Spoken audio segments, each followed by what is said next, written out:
Hi friends, সবার প্রথমে আমি আপনাদের সকলকে জানাই শুভ সকালের শুভেচ্ছা। তো আপনারা সকলে ভালো থাকুন। আজকে দুইটা এক্সারসাইজ দেখাবো, হোম ওয়ার্কআউট। এই দুইটা বেস্ট এক্সারসাইজ ফলো করবেন। আসেন, দুইটা ব্লকের সাহায্যে ইনক্লাইন বাইসেপ কাল দেখাবো।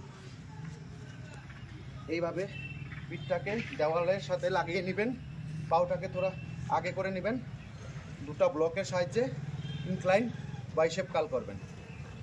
1 2 3 4 5 6 7 8 9 10 15টা মারার চেষ্টা করবেন। আমি তো বেশি মারতে পারবো, কিন্তু শর্টকাট দেখাইতে লাগে, ভিডিওটা লম্বা করব না, তার জন্য শর্টকাট দেখালাম। আরও একটা এক্সারসাইজ দেখাই দিচ্ছি।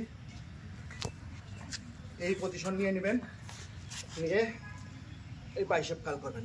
1 2 3 4 5 6 7 8 9 10 11 12